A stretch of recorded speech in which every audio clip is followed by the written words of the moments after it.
doctor Ramón. Muy bien. Bienvenido a Hola, Salvador. Buenos días. ¿Cómo estás? nuestro salón virtual. Bueno, está bien. Bueno, permítanme presentarles al doctor Ramón Castañeda Priego. Él es profesor titular de la Universidad de Guanajuato.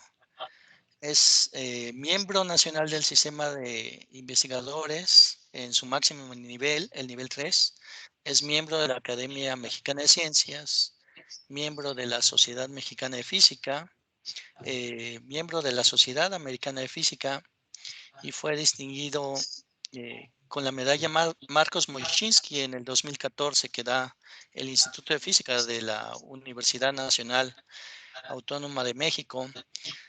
También recibió una beca Alexander von Humboldt en el 2015 y el premio a jóvenes investigadores por la Academia Mexicana de Ciencias.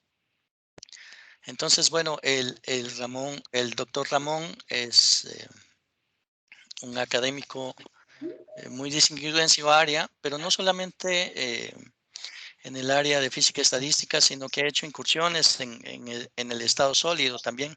Ha colaborado con colegas en el área de estado sólido que son amigos cercanos. Entonces, bueno, por favor, y por supuesto es egresado del Departamento de Física del CIMBESTAF. Muchas gracias por aceptar la charla. Si quiere compartir su presentación, por favor. Sí, gracias, Salvador. Nada más quiero aclarar, no fue la medalla Marcos Moishinsky, fue la cátedra. La medalla es realmente una distinción muy importante en México. Fue realmente nada más la cátedra de investigación de la Fundación Marcos Moishinsky. ¿Ok? Sí, muchas gracias. No sé si ya ven aquí mi pantalla. Sí, ya se ve. Sí. Ok, mira, a veces tengo problemas con la conectividad en este lado de la ciudad. Estoy aquí en casa. Si se empieza a perder la señal, por favor, te pediré que me avises para que trate de cambiar de conexión. Ok, o incluso déjame apagar un momento mi cámara para evitar problemas con la conectividad. Ok. Y bueno, puedo iniciar, ¿verdad? Por favor. Ok, muy bien. Entonces, quiero agradecerte, Salvador, por la invitación, por supuesto también al comité organizador por darme la oportunidad de platicar un poco acerca de la física de la materia blanda coloidal. Sí, esta foto que ven aquí no crean que es reciente, es justo antes de iniciar la pandemia y era la versión del grupo de investigación hace poco más de año y medio. ¿Ok? Desafortunadamente no nos hemos reunido por cuestiones de pandemia, pero seguimos trabajando y bueno, actualmente el grupo ha crecido y sigue produciendo trabajo de investigación bastante interesante, ¿sí? Del cual les voy a platicar. Pero antes de entrar en materia, pues me gustaría felicitarlos, ¿sí? Por estos 60 años. La verdad, para mí el Departamento de Física de CIMBESTAF fue un parteaguas en mi formación académica. Creo que no pude haber tenido mejor posgrado y mejor estancia dentro de un departamento de investigación donde conocí a muchísima gente, por supuesto a mi asesor, al doctor José Miguel Méndez Alcaraz, que ya prácticamente les platico mucho de lo que aquí les quiero compartir. Sí, pero también ha sido la institución donde conocí a muchísima gente que hoy en día son excelentes investigadores, ¿sí? De diferentes áreas, líderes dentro y fuera del país, ¿sí? Así que pues muchas felicidades, sigan haciendo trabajo de investigación de excelencia y formando a jóvenes investigadores, ¿sí? Así que personalmente sí quiero agradecerles por el trabajo que han hecho durante este tiempo y por el que seguirán haciendo los próximos años. ¿Ok? Muy bien, entonces la idea cuando me invitaste, Salvador, sí quise hacer un pequeño reconocimiento también, considerando que este año se cumplen los 50 años de lo que nosotros denominamos en el área de física estadística, la reunión de invierno de física estadística. Sí, se cumplieron 50 años. Por ahí dicen que son prácticamente 60 años de física estadística en México. Y un área muy importante de la física estadística en México, pues es la materia condensada blanda. Y tal vez uno de los representantes o de los expositores más representativos del área, sí, es el doctor Magdaleno Medina Noyola, quien este año cumple 70 años, sí, y poco más de 45 años de hacer contribuciones también en el área. Y más o menos, digamos, el trabajo del doctor Magdaleno Medina también tiene que ver con una colaboración muy intensa que inició con la comunidad de física estadística en Alemania, en particular con el profesor Rudolf Klein, sí, ya profesor emérito retirado. El profesor Klein, si mal no recuerdo, anda rondando por ahí los 85 años. Sí, entonces podemos decir que más o menos la física de la materia condensada blanda inició por ahí de hace poco más de 35 años, tal vez 40 años, con una de las contribuciones iniciales del doctor Magdaleno Medina, ¿no? Y de ahí en adelante, pues, ha sido trabajo de investigación que se ha extendido en todo el país. Sí, hace 10 años también creamos la red mexicana de materia condensada blanda. ¿Sí? Aquí pueden ver ustedes una foto que nos tomamos por ahí en algún lugar en Querétaro. ¿Sí? Algunos de los que estábamos convencidos que era importante ya trabajar como una red para seguir fortaleciendo la comunidad, para seguir haciendo trabajo de investigación, que de alguna manera esta área es altamente multidisciplinaria, ¿sí? Bueno, creemos que por su naturaleza multidisciplinaria tiene la capacidad de incursionar en problemas que son de interés para el sector industrial. ¿Y por qué no buscar la posibilidad de formar estudiantes o formar recursos humanos altamente competitivos que se puedan incorporar no nada más en el ámbito académico, sino también en el ámbito industrial? Sí, de eso tal vez, si me alcanza el tiempo, les platicaré hacia al final de la presentación. Sí, eso fue hace 10 años y por supuesto de esta red surgieron bastantes subgrupos. Por ejemplo, surgió el subgrupo de materia blanda coloidal. Sí, aquí les estoy presentando una foto de lo que fue la tercera reunión de este grupo. Sí, sigue siendo un grupo, por supuesto ha cambiado con el tiempo, principalmente con los estudiantes. Ya los viejos seguimos siendo parte de esta red. Sí, bueno, de esta red también surgió incluso un proyecto de colaboración de grupo de ciencia básica del CONACYT, donde participamos varias instituciones.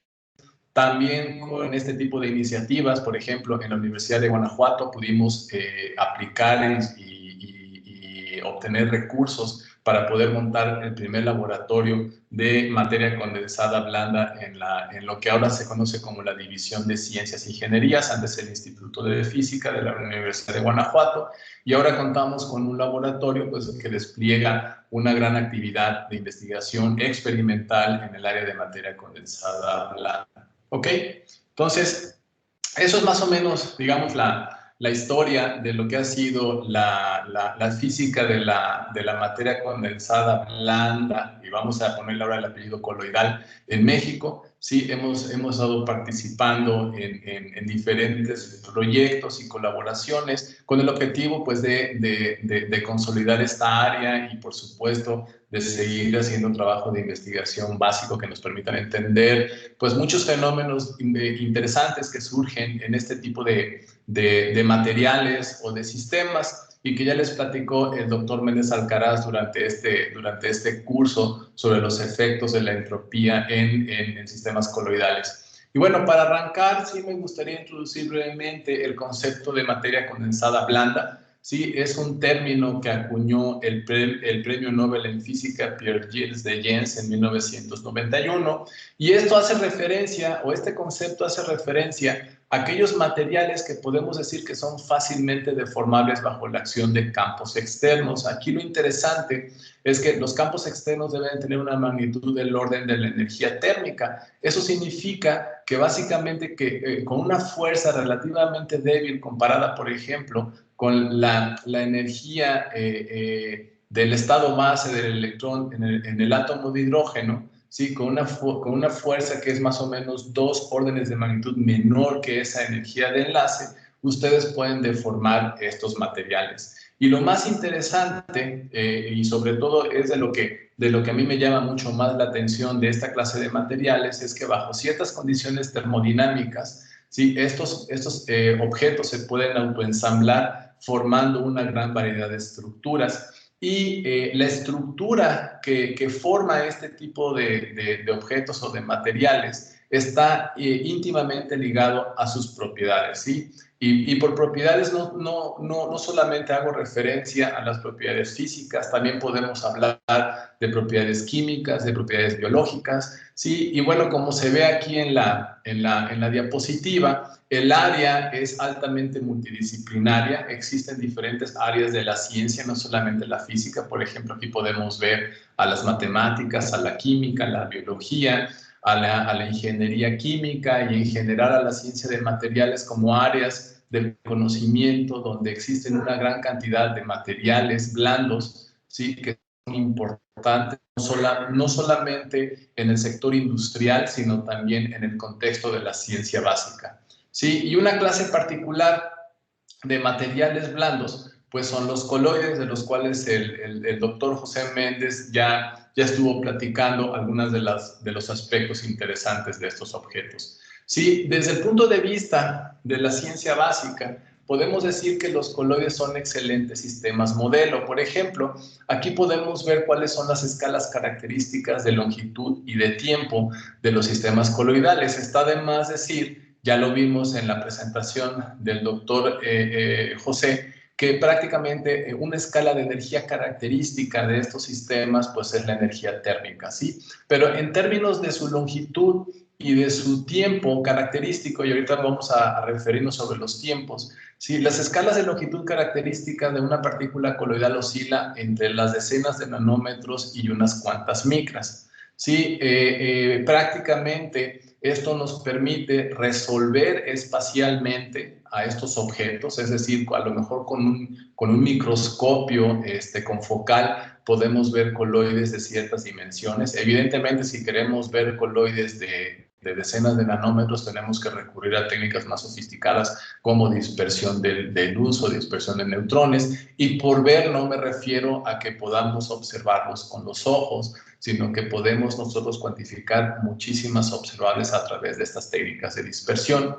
Y también podemos nosotros cuantificar sus escalas características de tiempo, y por escalas características de tiempo nos referimos al tiempo que le tomaría, por ejemplo, a una partícula coloidal moverse o difundirse a una distancia similar a su tamaño. Y estas escalas características de tiempo oscilan entre algunos microsegundos hasta unos cuantos segundos. Esto significa que podemos resolver completamente su dinámica con muchas de las técnicas experimentales con las que contamos hoy en día. ¿Sí? Entonces, imagínense, podemos verlos, podemos resolver técnicamente su trayectoria, y entonces, si tenemos esa información, pues podemos aplicar muchas de las herramientas de la física estadística para poder entender este tipo de procesos, por ejemplo, de autoensamblaje en sistemas coloidales. Lo interesante, y que ya platicó también el doctor José, pues es que podemos cuantificar las fuerzas efectivas que experimentan las partículas coloidales. Y eso es sumamente importante porque detrás de las fuerzas, ¿sí?, que experimentan estos objetos están estos procesos de autoensamblaje. Y como pueden ver aquí en la presentación, sí, existen otros objetos tal vez más complejos, donde su estructura y funcionalidad es mucho más compleja, como los polímeros, las proteínas, los virus, las bacterias, que comparten las mismas escalas características de longitud y de tiempo que las partículas coloidales. Entonces, uno podría pensar o uno podría aplicar una aproximación, sí, muy gruesa, ¿sí?, considerando que esos objetos que tienen un carácter más complejo se pueden comportar como lo que nosotros hemos observado y descrito entre las partículas coloidales, ¿sí? Y eso nos da, al menos como primera aproximación, una ventaja para poder entender pues, esta clase de objetos que son, como les vengo diciendo, pues mucho más complejos, ¿no? Así que entender parte de la física coloidal es sumamente importante si nosotros queremos empezar a entender sistemas cada vez más complejos. Y un aspecto importante de las partículas coloidales es que cuando son inmersas en un medio que vamos a considerar cuyas escalas características de longitud, masa, tiempo y energía son muy, muy diferentes a la de las partículas coloidales, de tal suerte que este medio se puede considerar un continuo. Entonces, una característica fundamental de las partículas coloidales pues es que exhiben este movimiento térmico errático, ¿sí? Que denominamos como movimiento browniano. Y el movimiento browniano, sí, fue un parteaguas en la física de finales del siglo XVIII, del siglo XIX, principios del siglo XX, porque no solamente nos ayudó a resolver un enigma importante en física sobre la existencia de los átomos y de las moléculas, sino también nos ayudó a entender que el principio de conservación de la energía, sí, también se cumple a escala microscópica. Sí, a veces es un poco triste ver que en la gran mayoría de los cursos de física moderna no se menciona y no se habla sobre la importancia del movimiento browniano, pero el movimiento browniano fue un parteaguas incluso para el desarrollo de la mecánica cuántica. ¿Ok? Muy bien. Ahora sí, me gustaría entrar un poco más a detalle sobre las actividades de investigación que hemos estado realizando básicamente los últimos 17 años en la División de Ciencias e Ingeniería, ¿sí? Lo que antes se conocía como el Instituto de Física. Y a manera de resumen, hemos estado trabajando desde el doctorado, como lo mencionó el doctor José Méndez, ¿sí? en esquemas que nos permitan entender las interacciones efectivas entre este tipo de macromoléculas, tanto en equilibrio como fuera de equilibrio. Sí, de este punto ya me voy a brincar un poco, discutirlo con detalle, porque ya tuvieron un curso especial para ello, donde las contribuciones entrópicas son sumamente importantes. Pero también hemos estado trabajando, por ejemplo, en entender los procesos de autoensamblaje dirigido, y de eso vamos a explicar, bueno, se los voy a explicar un poquito más adelante, cuando ustedes aplican un campo externo, ¿sí? Cómo la competencia entre el acoplamiento con el campo externo y la interacción entre las partículas coloidales pues puede inducir cierto tipo de orden o puede también inducir procesos de transporte que son sumamente interesantes. También hemos estado trabajando los últimos años en entender las propiedades termodinámicas de líquidos moleculares y de fluidos complejos, ¿sí? Por ahí hemos introducido lo que hemos denominado una nueva métrica termodinámica, donde aparece algo que se conoce como la ley extendida de estados correspondientes, que es una forma barata y compacta de poder, digamos, resumir gran parte de las propiedades físico-químicas que tienen este tipo de materiales. Sí, también hemos trabajado un poco en el contexto de la biofísica, entender mecanismos de desnaturalización de la cadena de ADN. También hemos entendido cómo proteínas en contacto con membranas fluctuantes pueden modificar parte de la morfología de las membranas, e incluso también hemos trabajado entendiendo la dinámica de proteínas. ¿Ok?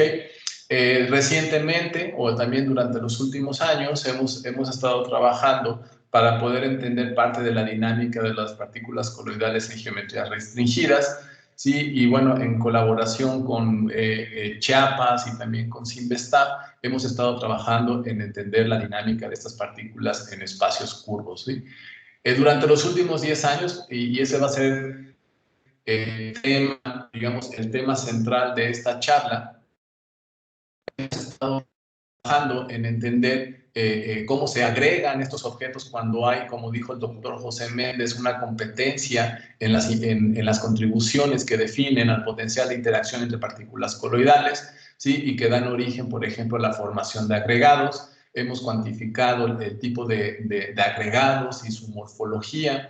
También hemos visto cómo cuando incluso estos agregados percolan pueden llegar a formar redes, y estas redes pueden llegar a ser mecánicamente estables, dando origen a estados de no equilibrio de la materia que se conocen como geles. También hemos discutido acerca de la naturaleza de los vidrios. Y recientemente, y dado que es un tópico de interés, no nada más en la comunidad, sino pues prácticamente ya todo tiene que ver con datos, con su uso, con su manejo y procesamiento, pues también nos hemos metido un poco a la moda de la inteligencia computacional, ¿sí? En particular, estamos desarrollando proyectos de investigación que tienen que ver con inteligencia computacional o machine learning aplicados a la física de la materia blanda coloidal, ¿sí? Entonces, déjenme entrar en materia. Me voy a brincar lo de las interacciones efectivas que ya les comentó el doctor José Méndez durante su curso. Y me voy a ir directamente a lo que es los procesos de autoensamblaje dirigido y atrapamiento óptico.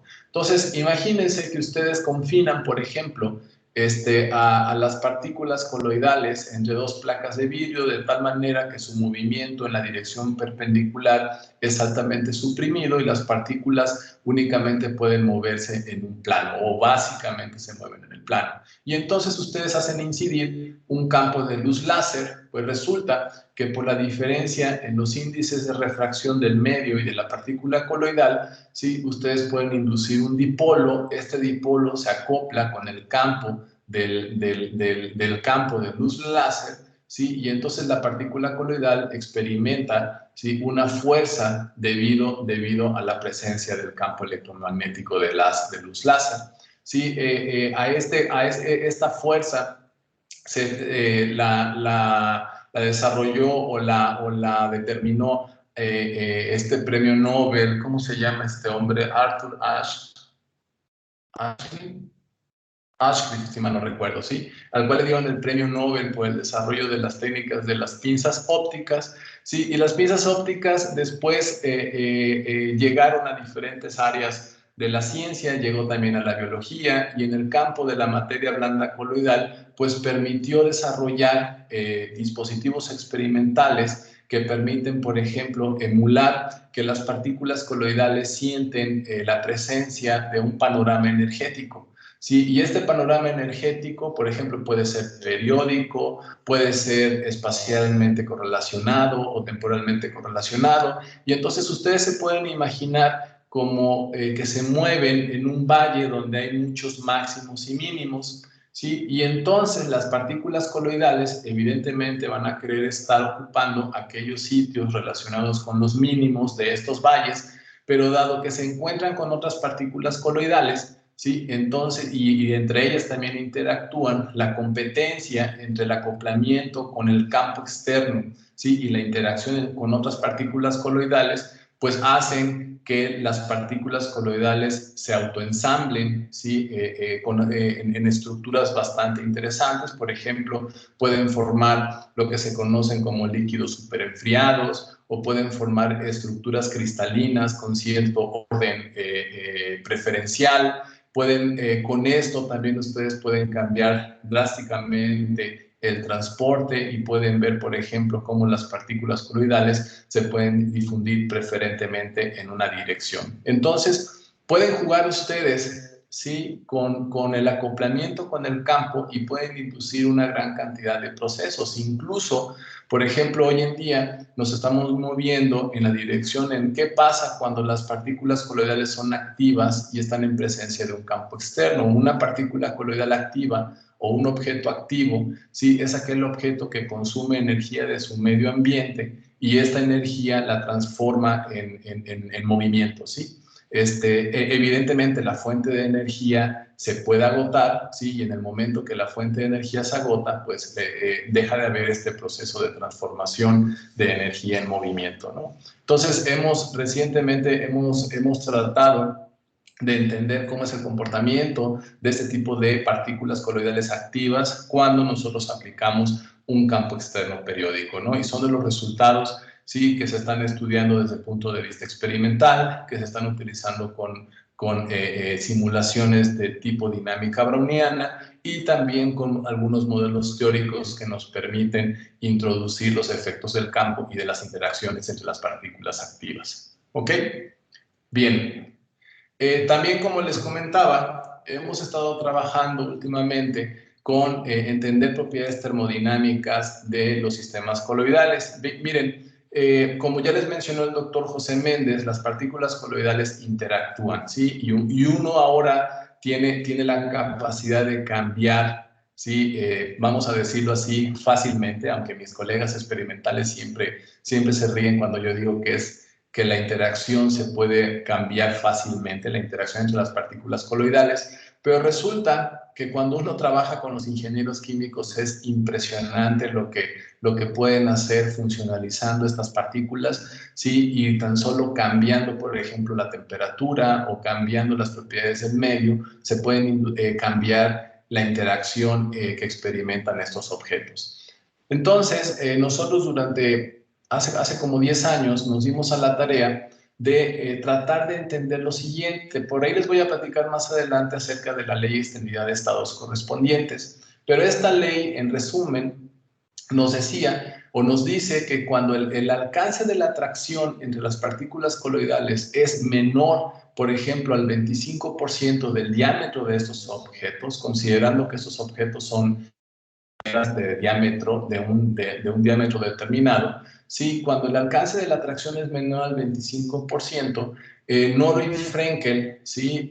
Frenkel es uno de los gurús del área. De hecho, esta semana le dieron el premio de la materia líquida que organiza el congreso que se denomina en Europa como el Congreso de la Materia Líquida, ¿sí? Y él, por ejemplo, observó que las propiedades termodinámicas de sistemas coloidales que interactúan con una atracción cuyo alcance es menor al 25% de las dimensiones de esos objetos, pues resulta ser que las propiedades termodinámicas de esos objetos son iguales, ¿sí? Y que la estructura es igual. Así que nosotros nos dimos a la tarea, primero, por ejemplo, entender si las propiedades termodinámicas no dependían de la forma funcional en la que interactúan las partículas coloidales. Así que, por ejemplo, probamos diferentes tipos de potenciales típicos que ocurren en esta clase de sistemas. Por ejemplo, probamos el potencial de Asakurosawa, probamos el potencial de Yukawa, que son, digamos, como los potenciales modelo que nos permiten entender cuando son importantes las contribuciones entrópicas o cuando son importantes las contribuciones energéticas en el potencial de interacción entre partículas coloidales. Para nuestra sorpresa, y como pueden ver en la gráfica que se encuentra en la esquina superior izquierda, ¿sí? Ahí pueden ver una gran cantidad de binodales y las estamos escribiendo en términos del segundo coeficiente del virial, y ahorita les voy a platicar por qué en particular del segundo coeficiente del virial contra la densidad, ¿sí? Y nos dimos cuenta que al menos la rama gas y la rama líquida no dependía considerablemente de la naturaleza de la interacción entre las partículas coloidales. Sin embargo, el punto crítico dependía ligeramente del alcance.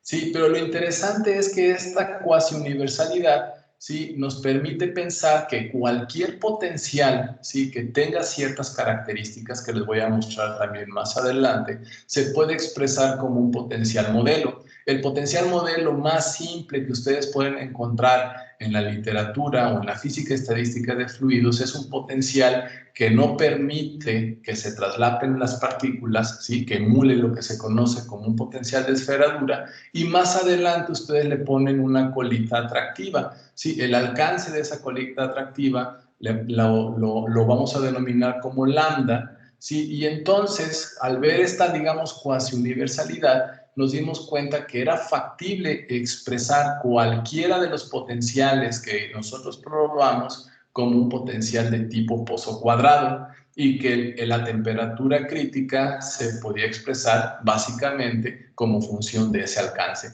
Y lo curioso es que probamos, digamos, esta idea con muchísimos resultados reportados en la literatura, y todos estos resultados siguen esta ley de escalamiento.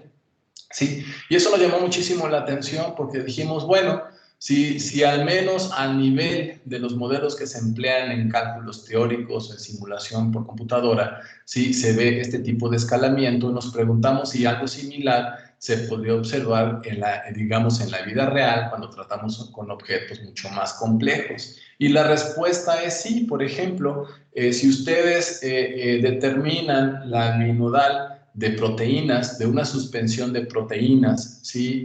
Donde las proteínas exhiben una interacción pues mucho más compleja de lo que ustedes pueden determinar en el caso de partículas coloidales, pues había por ahí resultados reportados en la literatura, ¿sí? Que compilamos y que además convencimos a colegas en Düsseldorf de que hicieran algunos experimentos con estas ideas en mente. Y pues lo que ustedes pueden ver en la esquina inferior izquierda son todas las binodales recolectadas de una gran cantidad de sistemas de proteínas que básicamente obedecen, ¿sí? Este tipo de escalamiento universal. Así que nos dimos cuenta que no solamente en el caso de los sistemas coloidales vale este tipo de universalidad a nivel de las propiedades termodinámicas, pero también en el contexto de sistemas más complejos como las proteínas se obedece este tipo de ley extendida de estados correspondientes. Sí, y bueno, aquí sí me gustaría enfatizar que este tipo de ideas, ¿sí? De estados correspondientes tienen una contribución pionera en la física estadística en México. De hecho, el profesor Fernando del Río de la Universidad Autónoma Metropolitana en Iztapalapa, en la Ciudad de México, ¿sí? Fue de los pioneros en proponer que la gran mayoría de los fluidos moleculares se pueden representar como una especie de pozo cuadrado, ¿no? Así que eran ideas que ya estaban, digamos, rondando en la comunidad y que han visto ahora pues pues han visto luz porque realmente se pueden aplicar no solamente en el contexto de fluidos moleculares, también se pueden aplicar en el contexto de fluidos coloidales o incluso en el contexto de fluidos más complejos, como en el caso de las proteínas. ¿Ok? Bien, como les comentaba, también hemos estado trabajando, ¿sí? Para entender mecanismos de desnaturalización del ADN. Sí, aquí, por ejemplo, hemos nosotros trabajado en modelos de campo medio, donde hemos resuelto, por ejemplo, la ecuación de Poisson-Boltzmann. Sí, y la evolución que siguió nuestro trabajo de investigación para poder entender procesos de desnaturalización, sí, fue bastante interesante porque, pues, como físicos, primero empezamos entendiendo al ADN como una varilla muy delgada, con una distribución de carga uniforme, donde realmente pues no veíamos la estructura helicoidal. ¿Sí? De ahí nos brincamos, por ejemplo, a suponer que no nada más era una varilla muy delgada, sino también ya tiene una extensión finita. De ahí nos brincamos, ¿sí? A ponerle parches a este cilindro, y estos parches permiten el intercambio de iones con los alrededores, para pues finalmente ahora sí empezar trabajo de investigación donde nosotros le damos toda la estructura helicoidal que tiene la cadena de ADN para entender estos procesos de desnaturalización.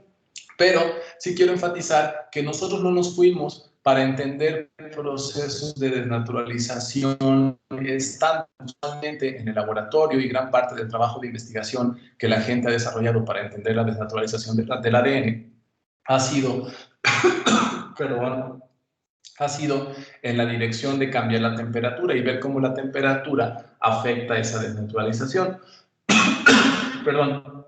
Nosotros consideramos, por ejemplo, que el ADN está altamente empaquetado en el interior celular y que está coexistiendo, ¿sí? Con múltiples especies químicas, múltiples iones, ¿sí? En el interior del núcleo de la célula. Por lo tanto, existe una gran contribución debida a la presión osmótica, ¿sí? Que experimenta el ADN por ese gradiente de concentración iónica que existe en el interior del núcleo celular. Así que nosotros quisimos entender de qué manera estas variaciones en la presión osmótica se pueden acoplar a variaciones térmicas y que puedan desestabilizar la cadena de ADN. Los resultados mostraron, ¿sí? que este gradiente en concentración de especies iónicas sí puede desnaturalizar el ADN. ¿Sí? Las predicciones de este modelo teórico, que se basa en meter termodinámica irreversible acoplada con estas ideas de Poisson-Boltzmann, ¿sí? Nos permitieron, por ejemplo, desarrollar una ecuación maestra que nos permite cuantificar la fracción de enlaces de hidrógeno que se rompen en la cadena de ADN por variaciones de presión. Y, por ejemplo, ustedes pueden ver en la gráfica que les presento aquí, pues cambiando, por ejemplo, la presión osmótica, nosotros estamos viendo cómo estas curvas representan el estado 1, significa que sí, prácticamente el 100% de los enlaces de hidrógeno se rompieron, mientras que el 0 representa que ningún enlace de hidrógeno se rompió. Y esto únicamente ustedes requieren como input principal, ¿sí?, la secuencia del gen del ADN. Así que hoy en día, por ejemplo, queremos corroborar nuestras predicciones teóricas con modelos de tipo grano grueso, de simulación de grano grueso, ¿sí? Y en esa dirección también estamos colaborando con el Instituto Tecnológico Superior de Jalapa para entender, por ejemplo, la estabilidad de la cadena de ADN, ¿sí?, bajo fuertes cambios de presión. Y esto tiene muchas vertientes. Por ejemplo, en el NIST están tratando de entender qué tan estable es la cadena de ADN bajo fuertes cambios de presión hidrostática, porque pues ya ven ahorita toda esta tendencia de ir a Marte, ¿sí?, de hacer exploraciones, de conocer si es posible la vida bajo este tipo de condiciones termodinámicas extremas. Incluso uno de mis ex estudiantes de doctorado ahora está en la Universidad de Lund, ¿sí?, haciendo investigación sobre la física del ADN utilizando experimentos de neutrones, porque están observando, por ejemplo, que el ADN de los virus experimenta un cambio de fase líquido-sólido y que ese cambio de fase líquido-sólido puede ser uno de los mecanismos más relevantes, ¿sí?, para que un virus pueda infectar una célula, ¿sí? Así que este tipo de temas de investigación hemos estado desarrollando también en el grupo de investigación. Hoy en día, pues también estamos interesados en entender, por ejemplo, en el mismo NIST, que están desarrollando estas famosas proteínas que se les conocen como anticuerpos monoclonales, son, digamos, los candidatos para desarrollar nuevas vacunas, ¿sí? Y estos objetos, pues son objetos altamente no esféricos, ¿sí? Son objetos que tienen una estructura, por ejemplo, piramidal, y cuando uno quiere interpretar algunas propiedades de transporte de estos objetos, pues los experimentales meten ciertas aproximaciones, son aproximaciones muy simples para poder ajustar los datos experimentales. Nosotros, con simulaciones de grano grueso, nos hemos dado cuenta que este tipo de aproximaciones sí fallan, y entonces tenemos que introducir aproximaciones mucho más precisas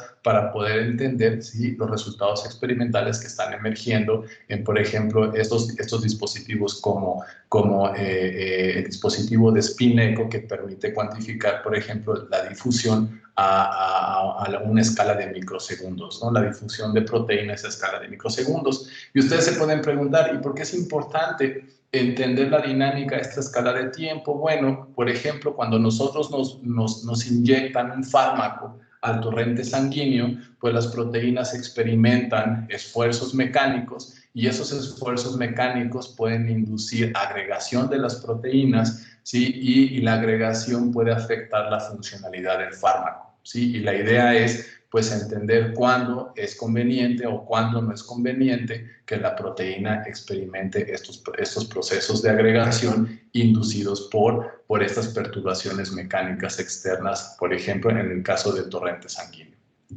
Muy bien. Como les comentaba, también hemos estado trabajando por entender la dinámica de partículas coloidales en sistemas de baja dimensión, ¿sí?, en espacios no euclidianos. Y, por ejemplo, un resultado sumamente interesante, y como pueden ver aquí en el video, imagínense partículas coloidales confinados en una fila, de tal suerte, ustedes pueden ver aquí la partícula en rojo, de tal suerte que esta partícula roja no puede ser rebasada por su vecina de enfrente, pero tampoco puede ser rebasada por su vecina de atrás. Llega un momento, ¿sí?, en el que los desplazamientos se correlacionan, y a tiempos relativamente largos, comparados con los tiempos característicos de estos objetos, pues el desplazamiento cuadrático medio se vuelve anómalo, ¿sí? En lugar de variar linealmente en el tiempo, como lo predijo Einstein, ahora la dependencia se vuelve como la raíz cuadrada del tiempo, ¿sí? Y nosotros hemos tratado de entender la naturaleza de ese movimiento bajo diferentes tipos de condiciones físicas, por ejemplo, bajo campos externos periódicos, bajo campos externos espacialmente correlacionados o temporalmente correlacionados, y pues resulta que la fenomenología pues es más o menos la misma. Incluso nosotros hemos observado que independientemente de la interacción entre las partículas coloidales, con el simple hecho de que éstas estén confinadas en una fila, las partículas o el sistema coloidal puede experimentar una especie de transición líquido-sólido, y esa transición se puede caracterizar a través del ordenamiento de las partículas a lo largo del canal o bien a través del desplazamiento cuadrático medio. Y bueno, recientemente también con el Departamento de Física del CIMBESTA, sí, pues hemos estudiado toda lo que es la mecánica estadística de estos objetos en espacios no euclidianos. Imagínense ahora partículas, en este caso superparamagnéticas, que viven en un espacio circular. Pues quisimos entender la evolución temporal o la evolución dinámica de estos objetos, y nos encontramos con que hay regímenes temporales, sí, muy característicos por el hecho de que las partículas están confinadas a un espacio que no es euclidiano, ¿sí? Los resultados, por ejemplo, como pueden ver aquí, experimentales, que son los símbolos, ¿sí?, se reproducen muy bien con las simulaciones de dinámica browniana, que son las líneas continuas, ¿sí?, y que nos permitieron entender, ¿sí?, que existen, por ejemplo, dos regímenes temporales en este caso que no se observan en el caso de espacios abiertos, ¿sí? Y bueno, ese es un trabajo de investigación que está ahorita en refereo, ¿sí? Tenemos la confianza de que va a ser aceptado, dado que tenemos pues básicamente experimentos, tenemos simulaciones que confirman, ¿sí?, lo que ya habíamos discutido anteriormente sobre la fenomenología dinámica de esos objetos en los espacios euclidianos, y por ahí algunos modelos teóricos que también nos ayudan a entender cómo son los brincos o las transiciones entre estos regímenes temporales, ¿no? Ok. Y bueno, ahora sí, para cerrar la charla, me gustaría platicarles acerca de lo que son los procesos de agregación y los estados de no equilibrio. Miren, este ha sido un tema en el que los últimos 10 años he colaborado con diferentes grupos en el mundo, particularmente con Norman Wagner y Jun Liu de los Estados Unidos en la Universidad de Delaware y en el NIST, pero también con el grupo de Stefan Egelhard en Düsseldorf, ¿sí?, en Alemania, el grupo en donde conocí al doctor Marco Laurati, que estuvo trabajando y colaborando con nosotros en la división de Ciencias e Ingenierías, pero hace como 2 años regresó a Italia para posicionarse como profesor del Departamento de Química de la Universidad de Florencia. Sí, pero seguimos trabajando en este tipo de tópicos, por supuesto también en colaboración con Magdaleno Medina del Instituto de Física de San Luis Potosí. Ok, entonces hemos creado una red de trabajo bastante interesante que nos permite entender fenómenos de no equilibrio. Entonces, en esta diapositiva, aquí pueden ver una flecha, ¿sí?, una flecha que apunta hacia la derecha y que es sinónimo de incremento en la fracción de empaquetamiento. La fracción de empaquetamiento o la fracción de volumen, ¿sí?, es la cantidad de volumen que ocupan las partículas coloidales en el volumen disponible, y es un parámetro sumamente relevante, ¿sí?, porque nos indica cuándo los efectos de concentración van a ser importantes. Entonces, si ustedes empiezan, por ejemplo, a bajas densidades, y dependiendo de la naturaleza de la interacción entre las partículas coloidales, como lo dijo, por ejemplo, el doctor José Méndez, si ahora tienen una atracción que compite con una repulsión, entonces, en función del estado termodinámico, pueden ver que se forman clústeres, es decir, se agregan las partículas coloidales y pueden llegar a tener un fluido de clústeres, pero si aumentan más la concentración,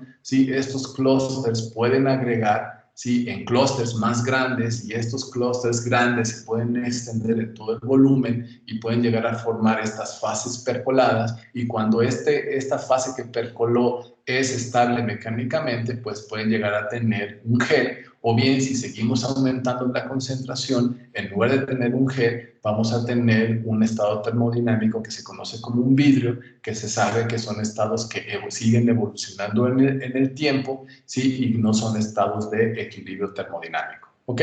Entonces, les voy a platicar un poco acerca de estas contribuciones en los últimos 10 minutos, ¿sí? Me voy a ir un poco más rápido, ¿sí?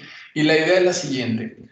Por ejemplo, en el 2004, el grupo de Peter Schuttenberger en Europa hizo experimentos con partículas coloidales y con proteínas, donde básicamente eran capaces, ¿sí?, de tener interacciones que están caracterizadas por una atracción de corto alcance. y por una repulsión de largo alcance. ¿Sí? Cuando entran en juego la atracción y la repulsión, ¿sí? Y bajo ciertas condiciones termodinámicas, ellos cuantificaron el factor de estructura, del cual ya les comentó también el doctor José Méndez, y observaron que el factor de estructura, como pueden ver en la gráfica del medio, exhibía un pico o un máximo que le vamos a llamar un máximo anómalo. ¿Sí? ¿Por qué? Porque si ustedes tienen, por ejemplo, un potencial con una repulsión, ¿sí? Donde las partículas coloidales únicamente se repelen, ese pico o ese máximo no existe. ¿Sí? La única posibilidad de que exista ese máximo tiene que ver con esta competencia entre la atracción y la repulsión.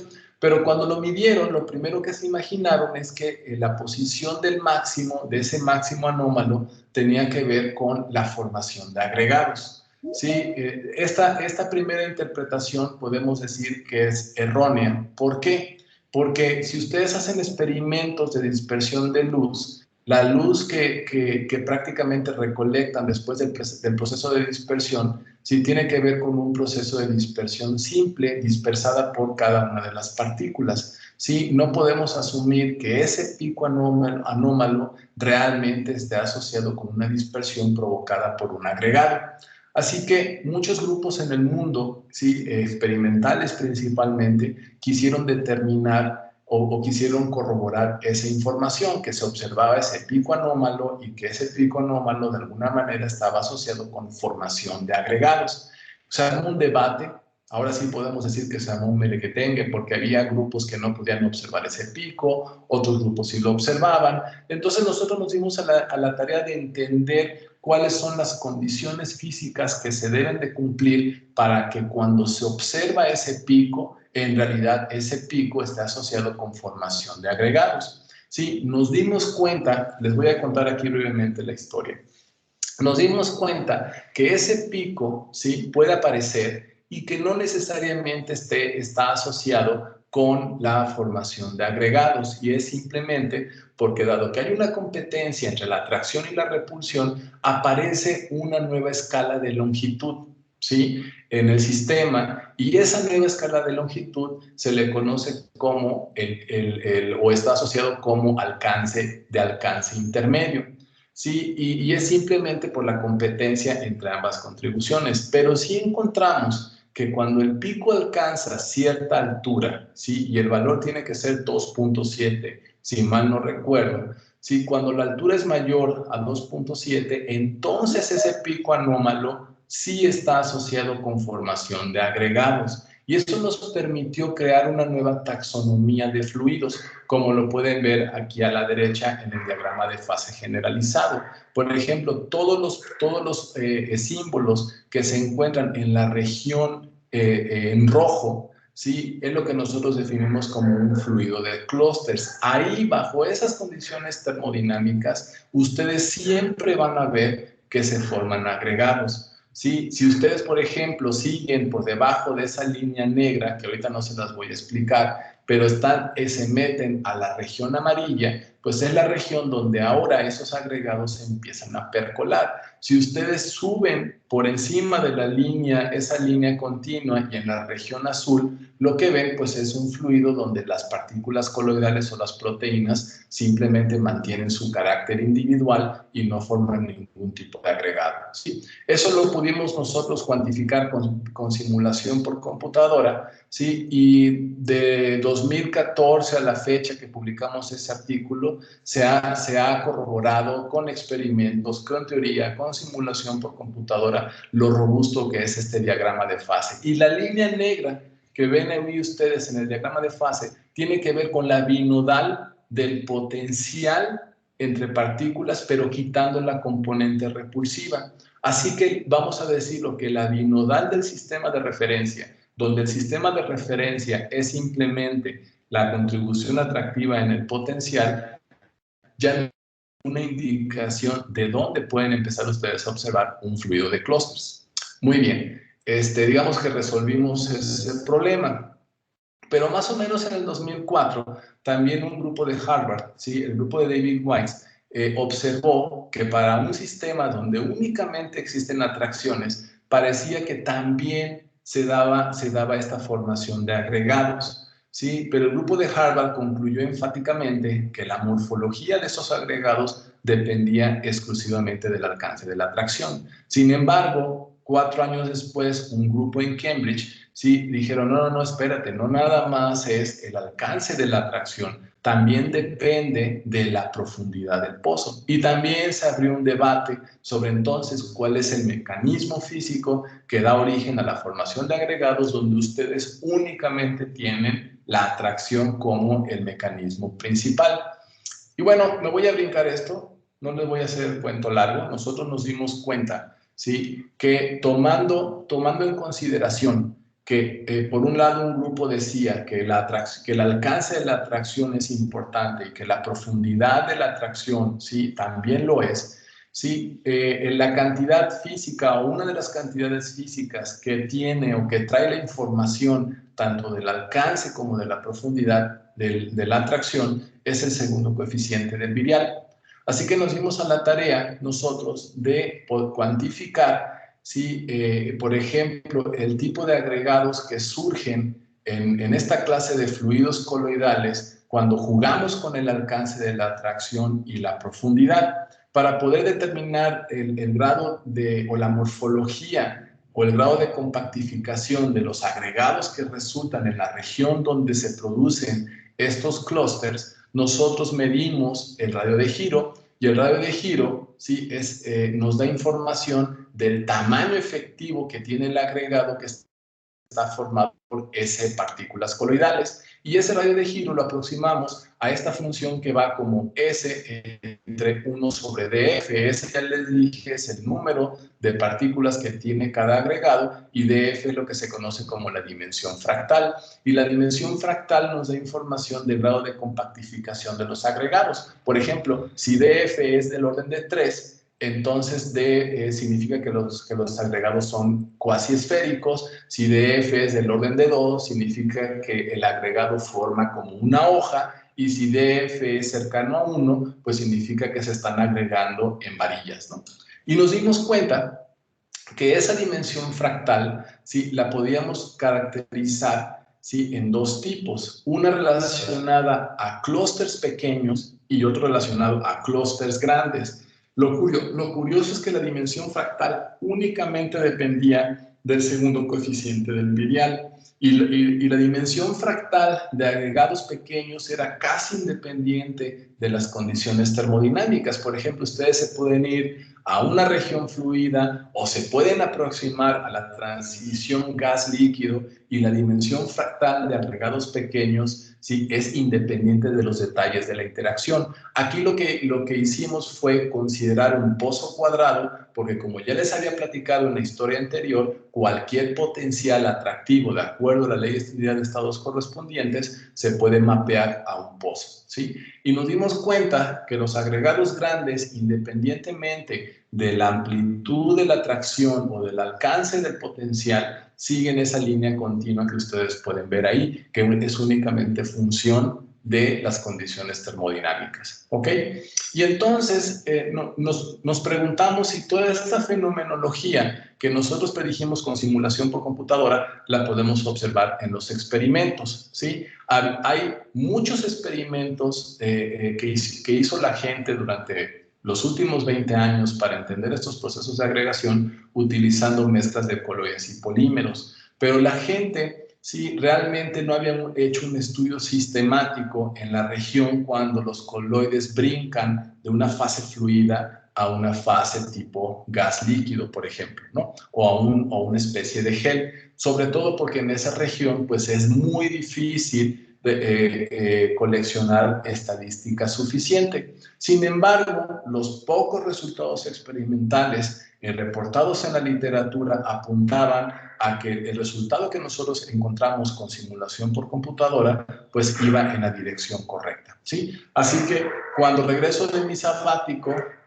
pues básicamente platico con el doctor Marco Laurati sobre esta idea, sobre todo porque él es experto trabajando con mezclas de coloides y polímeros y con experimentos de biomicroscopía confocal. Así que le dije, oye Marco, resulta que hay muy pocos experimentos en esta región donde nos gustaría ver que hay un brinco, donde se forman los agregados que está también directamente relacionado con un cambio de fase. Lo convencí, convencimos a un estudiante de maestría que hiciera los experimentos. Sí, los experimentos se hicieron de manera sistemática, fueron fabulosos. Sí, prácticamente los resultados que ustedes pueden ver aquí a la derecha confirman nuestras predicciones teóricas sin ningún parámetro ajustable. Nosotros utilizamos un pozo, el potencial que emerge entre coloides al añadir una componente polimérica es el potencial que ya mencionó el doctor José Méndez, el potencial tipo Kurosawa, ¿sí? Así que el potencial entrópico o de naturaleza entrópica que experimentan las partículas coloidales debido a la presencia de polímero también induce estos clústeres con la misma morfología, ¿sí? O grado de compactificación que el que nosotros predijimos únicamente con las simulaciones por computadora, ¿sí? Así que básicamente corroboramos que no es nada más la atracción, el alcance de la atracción o la amplitud de esta lo que produce la morfología de estos agregados, sino es básicamente el segundo coeficiente del virial, ¿sí? Y el básicamente universal. ¿Ok?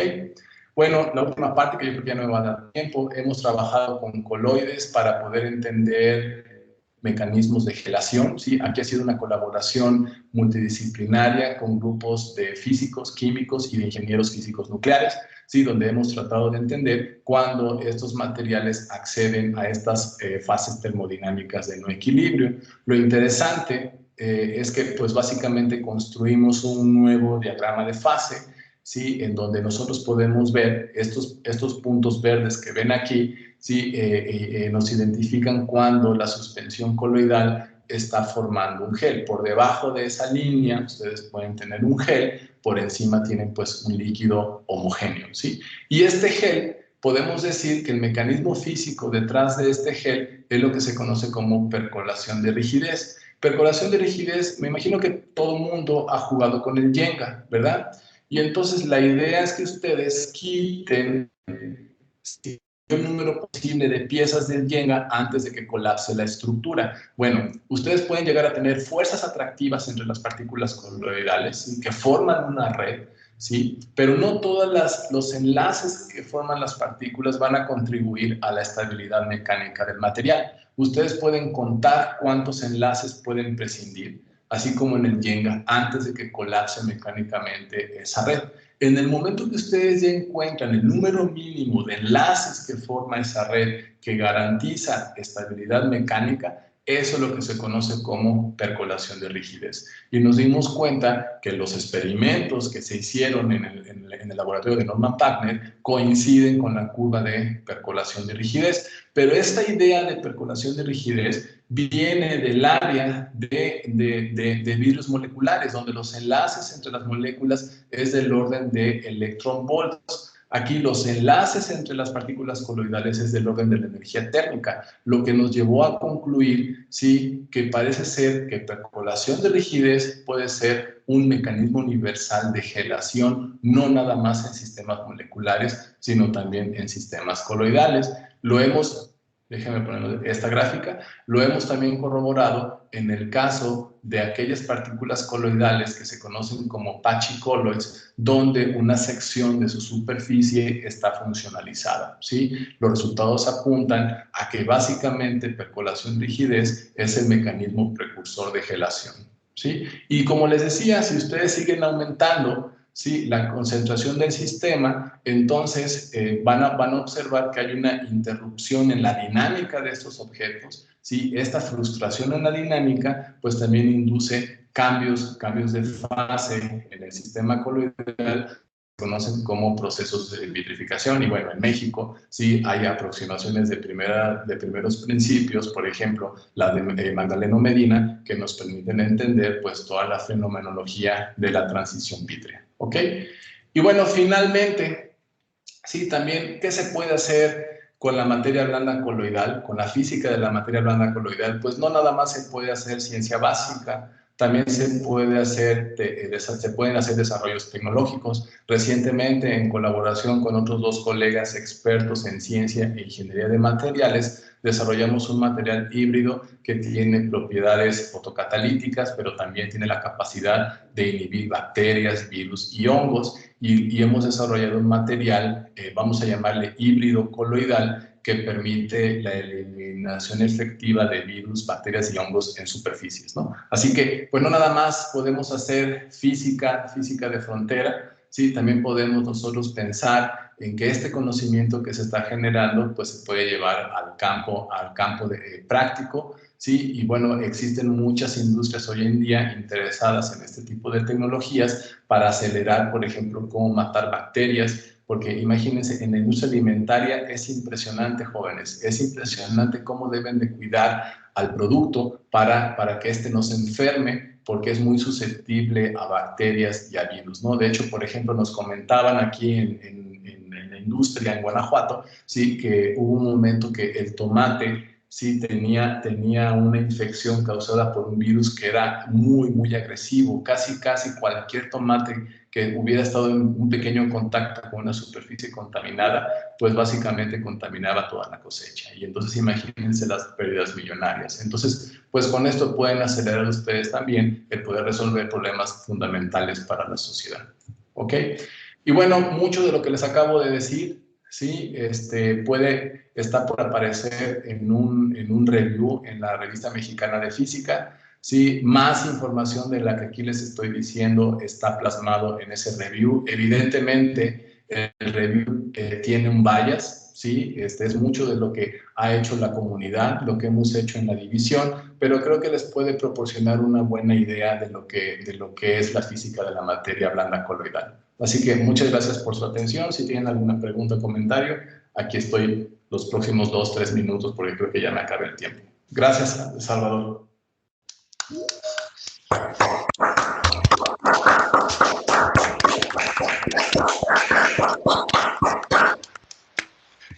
Muchas gracias, muy interesante charla. Es una pena que no tengamos tiempo para preguntas, salvo alguna prioritaria de los estudiantes.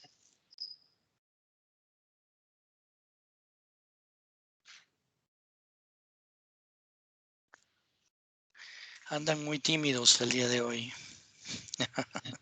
Es un efecto entrópico. Seguramente. Bueno, nada más me gustaría hacer la pregunta. A mí, cuando mencionas modelos de grano grueso para el ADN, entiendo que es una cuestión de reducir el costo computacional. Sin embargo, hacer un modelo muy grueso nos puede llevar a pérdida de información, ¿no?, sobre las interacciones. ¿Cómo compensas la optimización computacional con la pérdida de información, ¿no? O específicamente, ¿cómo No hay escoges un forma. modelo de grano para el ADN? Gracias. Claro, esa es una excelente pregunta, Salvador. No hay forma. Siempre vas a perder parte de la información, desafortunadamente. Cuando creas un modelo de grano grueso, de alguna manera estás integrando ciertos grados de libertad. Sí, por ejemplo, cuando se describió la naturaleza del movimiento browniano, evidentemente ahí era factible integrar los grados de libertad rápidos respecto de los lentos, porque sabemos, por ejemplo, que una molécula de agua sí se mueve una distancia similar a su tamaño en un tiempo del orden de 10 a la menos 12 segundos y una partícula coloidal lo hace del orden de 10 a la menos 3 segundos. ¿Sí? Entonces hay 9 órdenes de magnitud de diferencia entre las escalas de tiempo del agua y del coloide. Y ahí entonces dices, bueno, rápidamente integro esos grados de libertad rápidos, es factible.